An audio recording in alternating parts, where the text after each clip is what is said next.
Welcome to this week's episode of Making Sense of It All. As always, I'm your host, Jesse Stakes.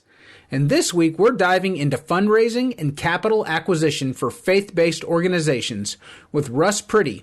He's the founder of Ascend Stewardship and Consulting. There's many paths that we take as people in this world, and many times the path that we travel is a more enjoyable walk when we're serving a purpose that's higher than ourselves. Enjoy my conversation with Russ as we talk about his journey and why he chose to do what he does. Let's jump into it.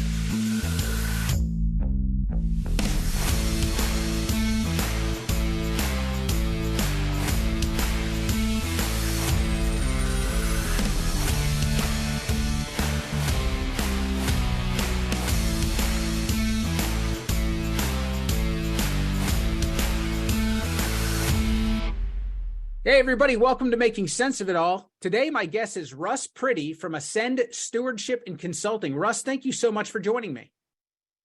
Thanks, Jesse. We're glad to be here. Glad to be with you. So, Russ, tell my audience a little bit about what Ascend Stewardship and Consulting does. Ascend Stewardship and Consulting is a church financial consulting firm. We help churches with financial things like capital fundraising, like arranging financing, like doing next step consulting for construction projects or renovation projects. If it has to do with financial affairs, we're able to help churches to navigate through that. It's really wonderful. I don't think that people out there realize the need and the demand for your services. Just because I believe it's just like anything, if you're not involved in it, if you're not in the middle of it, you don't realize it's going on. What inspired you to get involved in church consulting and in the financial side of this? How did you get into it? Well, first of all, when I was growing up, I was always interested in business. Okay. I grew up in West Virginia and was a paper boy. I had a paper route, mowed lawns and did all those kinds of things. And so I always wanted to be a business person. And so I went on to Marshall University, which is in Huntington, West Virginia, got a degree in marketing, got married while I was at Marshall.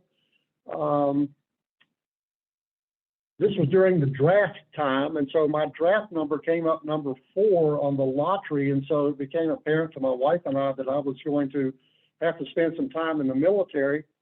And so I went ahead and volunteered for the Marine Corps, spent 2 years in the Marine Corps, came out, had GI Bill benefits. And so I finished up at Marshall with a degree in marketing, went on to West Virginia University, got my MBA in finance, and started my own financial services business, doing insurance and retirement programs, got into real estate, then got into some residential construction. So at age 33, God had the audacity to call me in the ministry. So my wife and I ended up selling what we had, taking our then 3 sons to Kansas City, Missouri, where I enrolled at Midwestern Baptist Theological Seminary, got a Master of Divinity degree, pastored a small church in St. Joseph, Missouri. When I graduated, I got called to a church in a transitioning area of Baltimore, Maryland. Pastored a church there for 9 years, took it from 80 to over 1,000 in worship, but we were an African-American church, Okay. which was highly unusual for a Caucasian pastor to be building an African-American church. But I got named to the executive committee of the Southern Baptist Convention, then became chairman of the finance committee. While we were there pastoring that church, we had to do a capital fundraising campaign. I really couldn't find a capital fundraising company out there to really fit our church culture. So I wrote my own capital campaign, and we executed that. It was highly successful. Then we had to put together a financing program to expand the church. We actually ended up doing a combination bank loan private bond offering to purchase a large Jewish synagogue in Northwest Baltimore. And then I started getting calls from churches all over the country saying, how did you do that? Can you help us? And so it was sort of a serendipitous kind of movement from pastoring into church consulting. So That's I've been amazing. doing it now for 27 years. That's very cool. So it seems like it always seems like a lot of businesses start that way. It's kind of, what is that old saying? Out of necessity is born invention. That's correct. That's exactly right. So you kind of got the opportunity. You kind of got the opportunity to take some of your passion that you had from when you were a kid and what you ended up going to school for, and what you felt like was your calling in life, and really marry those two things together. Yeah, it's exactly right. And most pastors, as you probably well know, in dealing with churches on your own, most pastors aren't business savvy. Sure, and that's not their passion typically. That's not their training. So I've been able to come alongside pastors and churches and help them understand from a financial point of view that yes, a church is a spiritual organization, but it's also a business organization, a financial organization. And in order to get bank loans, in order to raise money, there are certain business principles that have to be applied. And so we've been able to come alongside churches and help them understand that even though we believe in God and are people of faith, we still have to meet those organizational criteria in order to borrow money and do things. No doubt. Well, and a church has a responsibility to its congregation to do things that are financially responsible as well. So it's, you may not be an expert in things financial as a business, or as a pastor, but you have a responsibility to learn what you don't know when it comes to that. Yes? That's correct. That's exactly right. And if you don't have the expertise yourself, or if you don't have the expertise within your congregation, you need to have the responsibility to go outside and find someone who can help you navigate through those obstacles. No doubt. Well, and Ascend has become a family affair, correct? Your son has joined you and is now running the business from a top of the house perspective. Yes.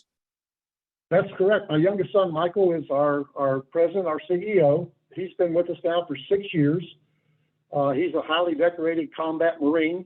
And for the last 6 years, he's been traveling with me, learning the business, learning what things need to be done, getting the business experience in order to do that. We've also got representatives in Greensboro, North Carolina. We've got a rep there. We've got representative in Baltimore, Maryland, and we've also got representation in Milwaukee, Wisconsin. So we've actually got 5 people who pretty much cover the country for us.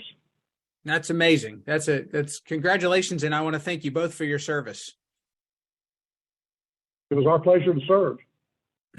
So I'd like to dive into this a little bit, because I think that, again, I don't think my audience realizes the demand that's out there for your services, and just for as religious organizations grow, they've got to finance their growth, and they also have to be able to raise money in a responsible and structured way.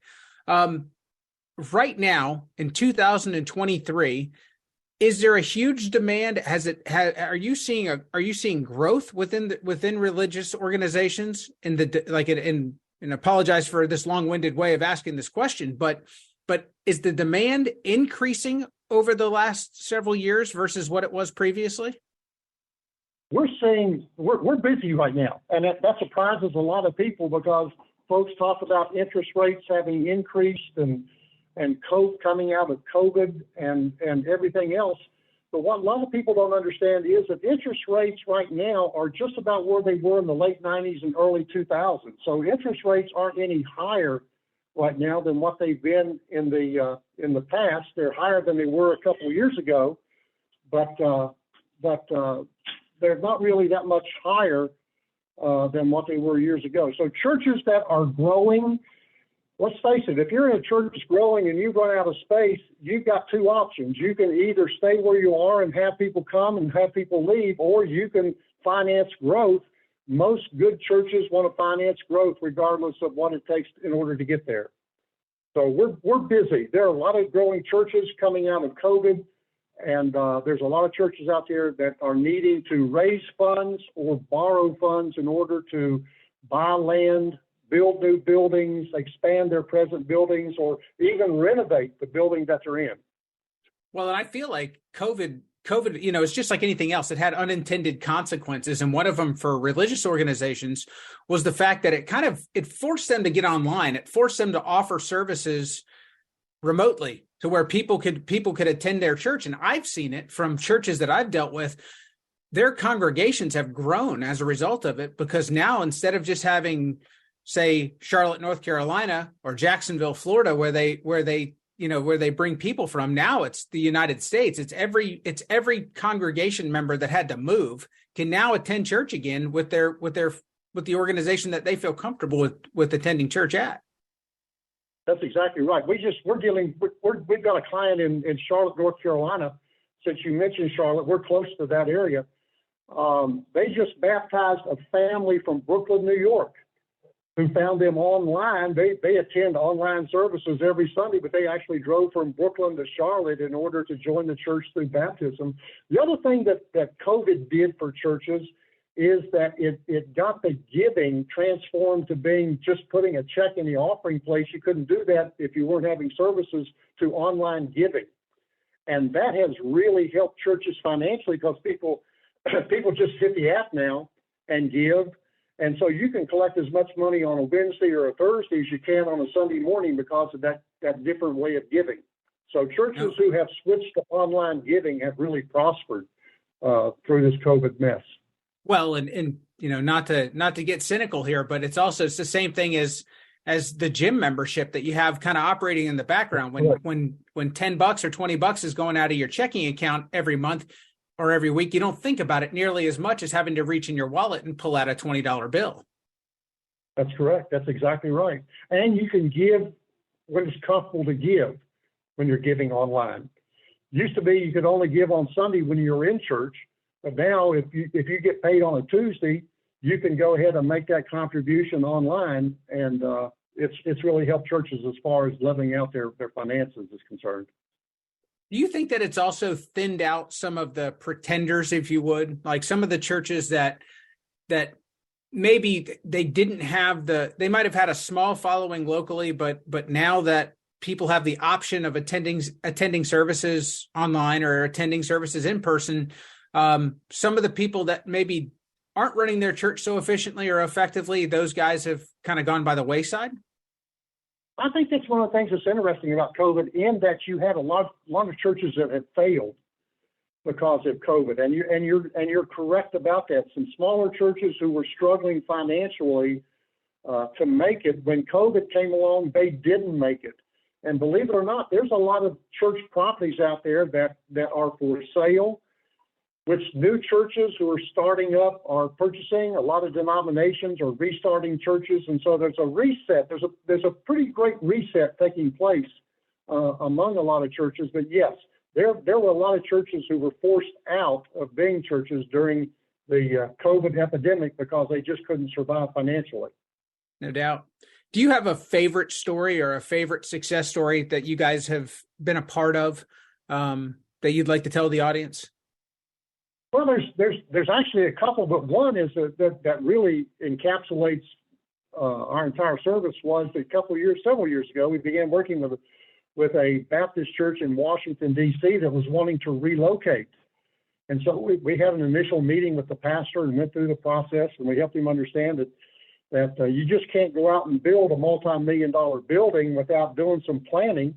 And he didn't have the financial resources in order to do it. So the first step was to get into a capital fundraising campaign to raise money over and above the regular giving and devote that money toward the new building that they were going to be building. So we helped them execute a very successful capital fundraising campaign.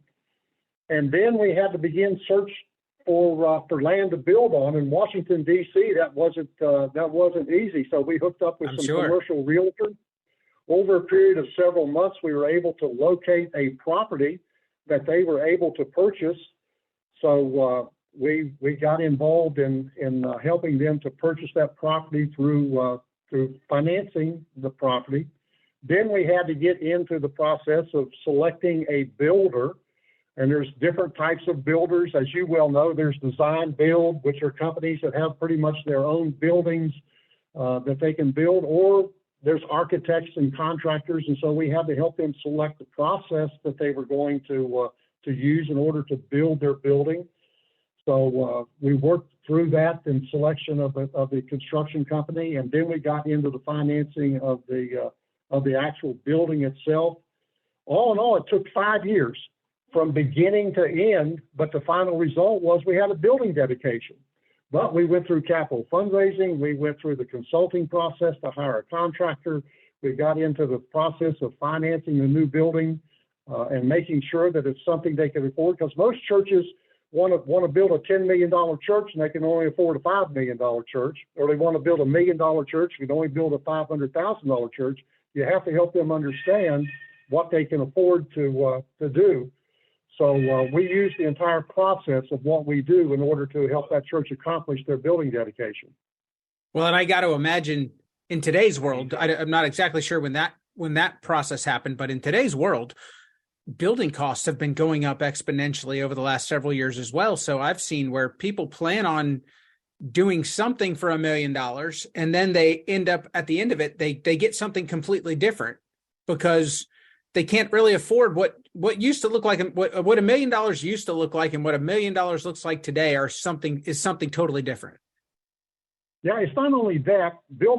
As building costs have gone up, you can build less building for the buck, and yes. So you've got to be aware of that. But also, as interest rates have gone up, you borrow less principal because you've got to pay more interest.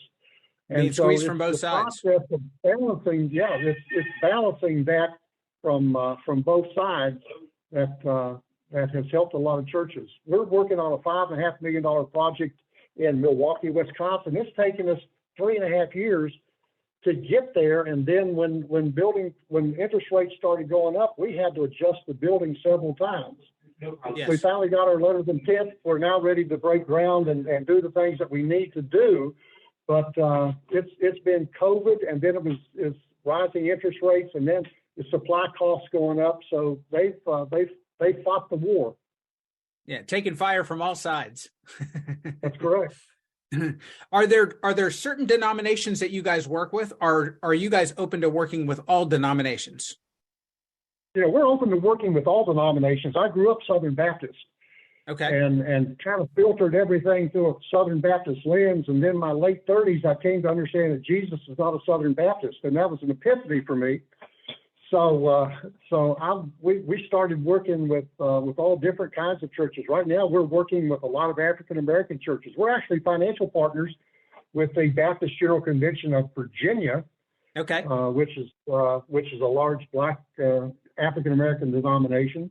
We work with a lot of Kojic churches, Church of God in Christ. We work with a lot of Southern Baptist churches. We work with a lot of Church of God, Cleveland, Tennessee. We work with all different kinds of denominations. Very good. And then I guess the other question that I had for you is that short-term and long-term, as far as the future of I don't want to say the future of religion, because I think that's such a huge tent to talk about. But as far as just where you see things going, we've talked about COVID. We kind of talked about that effect, but we're on the other side of it now. Do you see things going back towards an in-person experience, or is it a hybrid? Is it something that looks different now because of what has happened in the last few years, and it's never really going to look exactly the same because things have changed, and because it's now something different? I think, according to a lot of churches that we've talked with since this year had Easter service, there's a changeover in the in-person attendance. Younger people are beginning to come back to church, whereas older people are attending more online. Okay. And so I think as the population ages, it's going to be important for churches to really refine what they're doing online and develop ministries to people who are online, but also maintain those personal ministries for people who are attending. A lot of young people attending, a lot of young couples with children. So I think it used to be, if you went into church 15 years ago and it was a typical Baptist church or Methodist church or Presbyterian church, you probably had more than half of the congregation who were over 50 and less of the congregation that was under 35. Right. I think now in a lot of modern churches now, you're seeing a lot of the in-person congregation under 50, but they're servicing a significant number of people online, and those are mostly your older people, especially your elderly people. So I think churches are being forced to develop pretty much a cradle to grave ministry, to put it frankly, to minister to people from their childhood right on into adulthood, right on into their later years, and then to their shut-in years. And they're developing. I think that was the original intent, correct? That was the original intent. That is absolutely correct. Russ, I really appreciate you joining me today. If my audience or if anybody would like to learn more about Ascend, or if they would like to get in touch with you and actually work with you guys, where can they find you? We've got a great website. It's Ascend Stewardship and Consulting. They can go there. There's a form on the website that they can fill out. There's a lot of good resource information on the website. I've written several articles for national publications on capital fundraising, on church financing. But visit the website. That's a good first start, Ascend Stewardship and Consulting, and you can get in touch with us from there. Well, again, thanks for joining me. Well, Jesse, we appreciate you, and we appreciate the churches that you've helped us on. So we'll look forward to talking with you again. My pleasure. You know, I think it's wonderful when people marry up what they're passionate about in life and their professional expertise. There's a lot of people that have passions, but typically their work facilitates their ability to pursue those passions outside of their normal work life. Some of us are lucky enough or driven enough to find ways to earn a living doing things that truly inspire us, and they truly want to do more just because they love it. I guess it's that old adage, if you love what you do, you'll never work a day in your life. Well, I can't speak for Russ Priddy, but I do know that he's incredibly passionate about what he does, and he's helped a number of folks along the way. Thanks for joining the show, Russ. That's going to wrap us up for this week. I'll catch you guys next time.